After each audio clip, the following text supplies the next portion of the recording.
Hey everyone, and welcome back to another video. First off, a couple of things to get out of the way. First, I had a lot of fun making the video I made last time, the Q&A, and I had a lot of fun. Hopefully, I can get to playing games pretty soon on my channel, hopefully. And I decided to change my mind about the month of my birthday. I'm taking off. I'm going to be taking the week of my birthday off. Anyways, for this first story comes from Root Beer. This first story comes from Animal Crossing New Horizons. So for context, the official Animal Crossing Twitter tweeted out this. They said, "Announcement, the Animal Crossing Sanrio Collaboration Pack Amiibo cards are available starting today.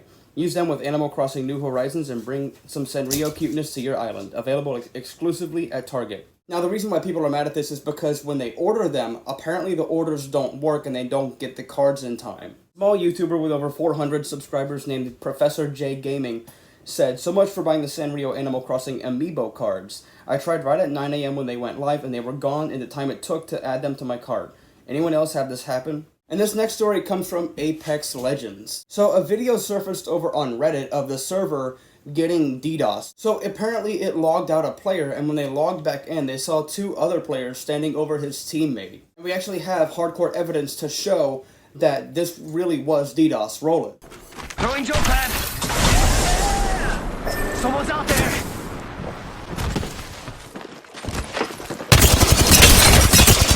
Reloading.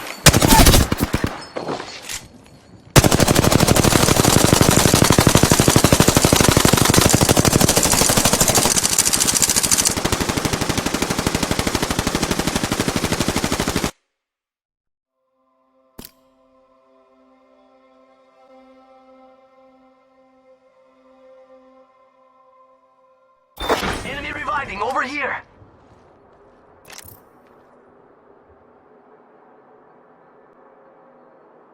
And one of the players named Snipedown tweeted out this. They said, "Can we remove abandoned penalties please until Apex can get this DDoS situation figured out? Tired of losing 120 RP and getting a 10-minute penalty." This next story comes from Disney Art Academy. So it has now been confirmed that this is getting delisted from the eShop on March 30th, but if you have a physical copy, you can still play it. And this next story comes from Axiom Verge 2. So it is now confirmed that this is coming out in spring, so look out for that. And this next story comes from Back 4 Blood. So unfortunately, this was supposed to release on June 18th, if I'm not mistaken, and now this has been pushed to October 12th. The official Back 4 Blood Twitter tweeted out this. They said, "Turtle Rock Studios is working hard to make Back 4 Blood the best game it can possibly be at launch, and the team needs more time to do this. Therefore, we will release Back 4 Blood on October 12th, 2021. We thank our community for continued support and are excited to share that there will be an open beta this summer." And this next story comes from Battlefield 6. We could potentially have a legit leak on our hands. And a Reddit user named Battlefield 6 Leaker, which already I'm starting to question it, he said this and said, "Hi everyone, I was able to have some of my questions answered for someone on the inside, mod verified the credentials, and I'm here to share it with some of you. Battle Royale confirmed, up to 128 players, although game modes that support this don't seem to be the primary target. Confirmed maps, Wake Island, Metro, and Locker. Destruction will behave like the Bad Company series, focused on the smaller scale. Think digging holes with grenade launchers. However, there will be large-scale destruction events such as taking down buildings, although I think they are moving away from Levolution and making them less scripted." For gameplay, this is probably the biggest news we have so far. Essentially, the game, no official title yet, is going to be a hub for most, if not all, previous Battlefield titles.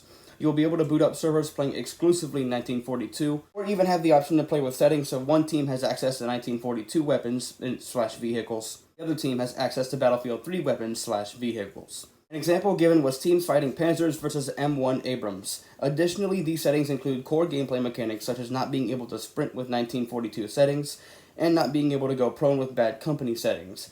I'm not sure how this affects balancing issues. Now, the mods down in the comments did confirm that this person sent them pictures, but as of right now, no one really knows if those pictures are real or fake. And this next story comes from The Binding of Isaac. So the creator, Edmund McMillan, actually confirmed that we could potentially get a sequel in the future, just not anytime soon. So in an interview with Twitch streamer NorthernLion, he said, "Isaac 2 will happen one day, but it's not going to happen anytime soon." And this next story comes from the BioShock series. I don't think I ever talked about this, but this might be getting a show on Netflix. According to our trusted inside source, the same one that has provided Giant Frickin' Robot with multiple confirmed exclusive scoops that have included the reveal that Bruce Wayne's parents will be evil in Robert Pattinson's The Batman, Bruce Campbell will appear for a cameo in Doctor Strange in the Multiverse of Madness, and that Monica Rambeau will be one of the main characters in the upcoming Disney Plus series, Secret Invasion.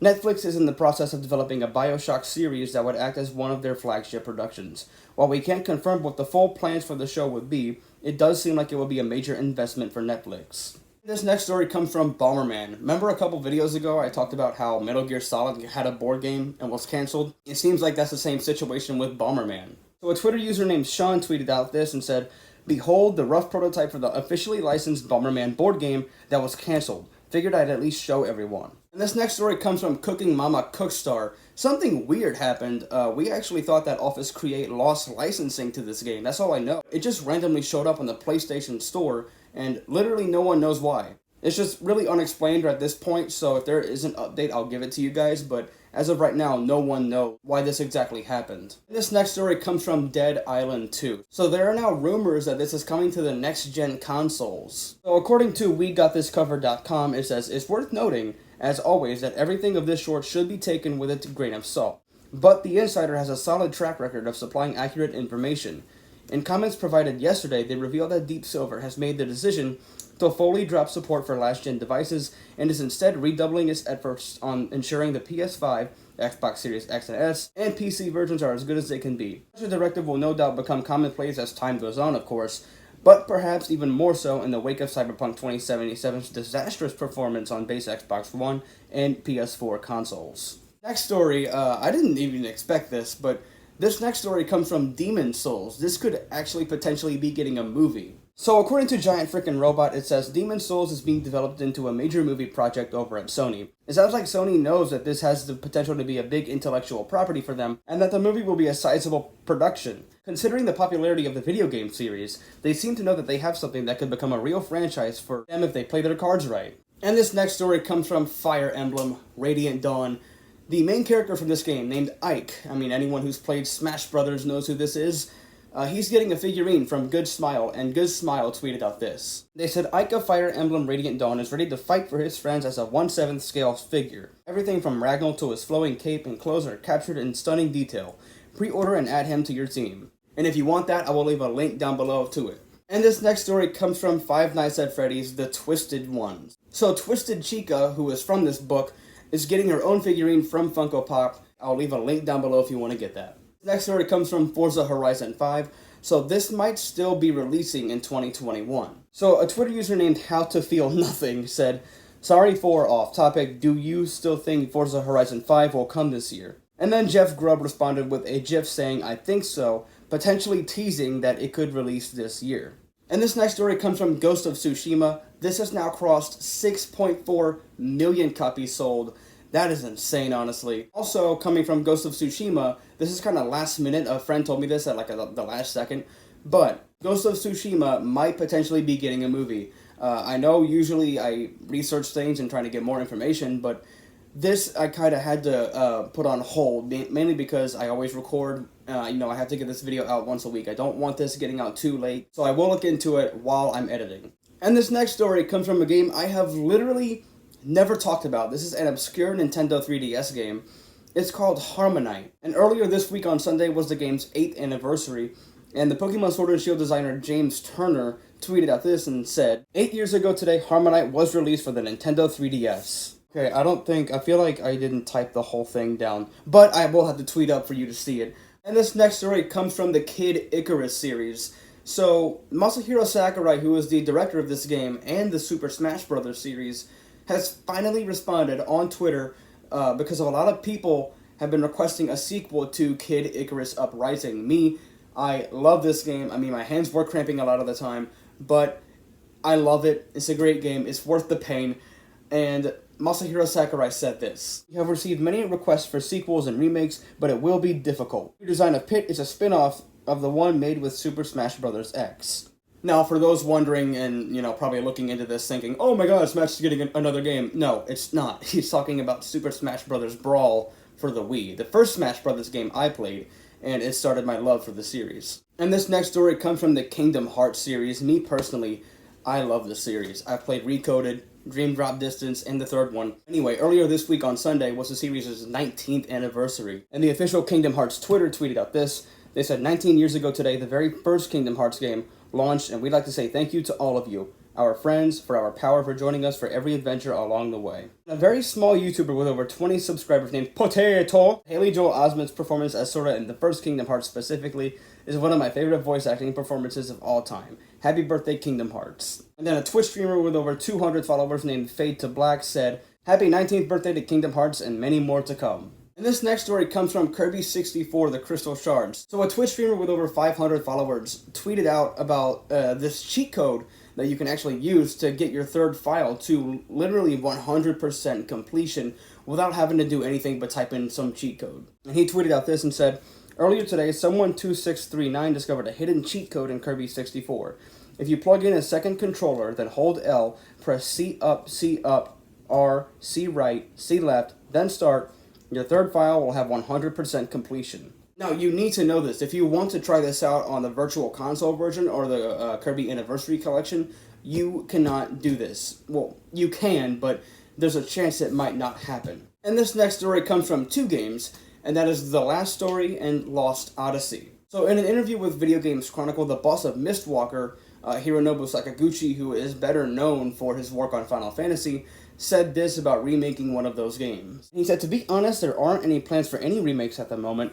Although they're called remakes, the amount of effort and resources it would command means the difference is basically nil between developing a remake versus a completely new game. And this next story comes from the Life is Strange series. So a new game was announced about, I think, 2 weeks ago. It's called Life is Strange 3 True Colors, and that will release on the Stadia, PS4, PS5, PC, Xbox One, and Xbox Series X on September 10th. Not only that, but a remastered version of the original and Before the Storm comes to PS4, PS5, Xbox One, PC, and Stadia, all those consoles, on July through September. There is no confirmed release date, but when there is one, I'll give it to you. So this next story comes from Theatrhythm Final Fantasy. So not too long ago, a trademark was actually filed for this game, and if you look at the goods and services, it's somewhere in there it says video games. So we could potentially see an actual return of this on another console, and not just some bad mobile game. This next story comes from Mega Man Battle Network, and yes, while it is the series' 20th anniversary, Capcom is asking our patience for, say, a collection of some sort. According to comicbook.com, Capcom's Takakune Uchida, yes! You have no idea. You have no idea how long that took me to pronounce. He said, if the world hasn't... Going back to mispronouncing things, I love it. He said, if the world hadn't been in such a state, I might have had other plans to announce, but for now, I think it's time to be patient. Of course, washing hands, gargling, and social distancing are important too. It's always Rockman who beats the virus, after all. And this next story comes from Payday 3. While we don't have an exact release date, a release window has been revealed. We can expect this sometime in 2023. And this next story comes from Tony Hawk's Pro Skater 1 and 2. So the Xbox Series X and S version are just randomly crashing for some reason in the main menu, for no reason at all. And a Twitter user named CJ Sleege tweeted out this and said, apparently Tony Hawk's on the Xbox Series just ... doesn't work. And if you look at the screenshots he shares, then yeah, there are a lot of people who seem to have problems with this. Now, Eurogamer reached out to Microsoft to get an official statement from them, and this is what they said. They said, smart delivery is available to all Xbox developers and publishers. Partners have the freedom to choose whether to implement the tech based on what they determine is best for their individual games. For questions about Tony Hawk's Pro Skater 1+2, please reach out to Activision directly. And they did exactly that. They reached out to Activision, and a spokesperson for them said this. They said, Activision is aware and is working to fix. And this next story comes from Red Dead Redemption 2. Not really a story, but there is a petition made to have DLC to the story. And I'll leave a link to it down below if you want to sign it. And this next story comes from Samurai Showdown. I don't think I've ever talked about this series, but Nakoruru, who is an iconic character in the game, is getting a figurine, and pre-orders for it are actually up now, so if you want to get that, I'll leave a link to it down below. And this next story comes from Streets of Rage 4. It looks like Mr. X Nightmare, the final boss from the first 3 games, could potentially be a DLC character. This leaked over on the Steam database, and a lot of people think that this could potentially be real. Alright, so I'll put a timestamp up. We have a lot to talk about with Super Smash Bros. Ultimate, so if you don't want to hear it, just skip ahead to this time frame. It's going to be our final story after. Story after Smash Brothers will be our final story, where we'll be talking about some drama with Sega and Steam. So it seems like the developers behind Hades really want Zagreus, I don't know how to say that. They want him in Smash. In an interview, the lead director and writer Greg Kasavin, I'm not sure how to say that. And he said, yes, of course, read nothing into this whatsoever. On a personal level, I think that would be amazing. Smash does such a great job of adapting characters so faithfully, sometimes even more faithfully from the games where those characters come from. This is actually pretty big, and kind of a big deal. We have potentially narrowed down who the next character is, or who the final character is, and it could potentially be Lloyd Irving from Tales of Symphonia. So people have noticed that the only Mii costume from Smash 4 that hasn't returned is this character right here, Lloyd Irving from the Tales of series. And either we're getting Lloyd Irving as our next character, or we're getting a character that wields double swords if we're taking the Mii costume theory into consideration. Also, coming from Smash Brothers, there is a chance that Ryu Hayabusa from Ninja Gaiden might have possibly been deconfirmed for Smash. So in an interview with Famitsu, the Team Ninja lead Fumihiko Yasuda said, "We're waiting for an invitation." Now, some people think that this is him deconfirming Hayabusa. This is some people thinking, they're just reading into it, thinking maybe he really is getting in. And for this final story, comes from Yakuza Like a Dragon. Sega has been accusing Steam of selling pirated copies. Someone over at Steam tweeted out this because they tried reaching out to Sega and they just wouldn't respond to them. They said, "Can anyone help getting in touch with Sega? Their lawyers are trying to take down Yakuza Like a Dragon Steam DB page, claiming that we distribute the game. I took the page down because they did not reply to the first abuse report and sent a new one to our hoster. SteamDB does not support piracy, it does not provide downloads, it does not sell keys, it does not link to any websites that do any of these activities. SteamDB gets at least one DMCA per year, but we were always able to quickly resolve it. Sega, on the other hand, just ignored any replies." And they actually managed to get in touch with Sega, and this is what they said after. "Thank you for your support, everyone. It is truly amazing to see that my hobby project is useful to so many people." Anyways, that's it for this video, guys. If you like it, leave a thumbs up. If you're new, subscribe. It would definitely help out a lot. Not only that, but we recently reached 50 subscribers. I want to thank every one of you for doing that. That means the world to me. Bye, guys.